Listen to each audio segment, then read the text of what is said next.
ਝੋਨਾ ਬੀਜਣ ਦਾ ਸੀਜ਼ਨ ਆ ਚੁੱਕਿਆ ਹੈ ਜੀ ਤੇ ਆਪਣੇ ਕੋਲ BBC ਕੰਪਨੀ ਦੀ ਝੋਨਾ ਬੀਜਣ ਵਾਲੀ ਮਸ਼ੀਨ ਪਹੁੰਚ ਚੁੱਕੀ ਹੈ ਤੇ ਜੇ ਕਿਸੇ ਵੀ ਕਿਸਾਨ ਵੀਰ ਨੇ ਝੋਨਾ ਬੀਜਣ ਵਾਲੀ ਮਸ਼ੀਨ ਲੈਣੀ ਹੋ ਸਾਡੇ ਨਾਲ ਸੰਪਰਕ ਕਰੋ। ਬਾਕੀ ਇਹ ਚੁੰਡੀ ਵਾਲੀ ਮਸ਼ੀਨ ਆਈ ਹੈ ਜੀ ਪੂਰੀ, ਜਿਹਨੂੰ ਆਪਾਂ ਸਟੈਪ ਸੀਡਰ ਕਹਿੰਦੇ ਆ। ਸਟੈਪ ਸੀਡਰ ਹੈਗਾ ਜੀ ਇਹ ਪ੍ਰੋਪਰ, ਜਿੰਨੇ ਸੀ ਇੰਚ ਤੇ ਪਾੜਾ ਸੈੱਟ ਕਰੋਗੇ ਉਨੇ ਇੰਚ ਤੇ ਹੀ ਅਗਲਾ ਵੀ ਸਿੱਟੂਗੀ, ਠੀਕ ਹੈ। ਤੇ ਬਾਕੀ ਆਪਣੇ ਕੋਲੇ ਪੁਰਾਣੇ ਸੁਪਰ ਸੀਡਰ ਮਿਲ ਜਾਣਗੇ ਜੀ ਐਗਰੀ ਜ਼ੋਨ ਦੇ, ਤੇ ਆਪਣੇ ਕੋਲੇ ਹਲ ਵੀ ਮਿਲ ਜਾਣਗੇ ਭੂਰ ਸਿੰਘ ਦੇ, ਜਾਂ ਹੋਰ ਕੋਈ ਵੀ ਇੰਪਲੀਮੈਂਟ ਜਿਵੇਂ ਤਮੀਆਂ, ਹਲ, ਚੁੰਝੂ, ਜਿੰਦਰੀ, ਕਰਾਹੀ, ਹੋਰ ਵੀ ਇੰਪਲੀਮੈਂਟ ਆਪਣੇ ਕੋਲ ਹੋਣਗੇ।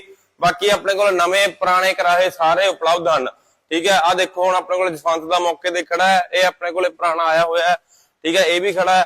ਤੇ ਜੇ ਨਵਾਂ ਕਿਸੇ ਨੇ ਲੈਣਾ ਹੋਵੇ ਆਪਣੇ ਕੋਲ ਐਗਰੀ ਜ਼ੋਨ ਦਾ ਮਿਲ ਜੂਗਾ, ਜਿਹਦੀ ਕਿ 2 ਸਾਲ ਦੀ ਫੁੱਲ ਗਾਰੰਟੀ ਵਾਰੰਟੀ। ਆ ਦਿਖਾ ਦਿਓ ਜੀ ਕਰਾਹਾ, ਠੀਕ ਹੈ, ਜਿਹਦੀ 2 ਸਾਲ ਦੀ ਫੁੱਲ ਗਾਰੰਟੀ ਵਾਰੰਟੀ ਰਹਿਣੀ ਹੈ ਜੀ।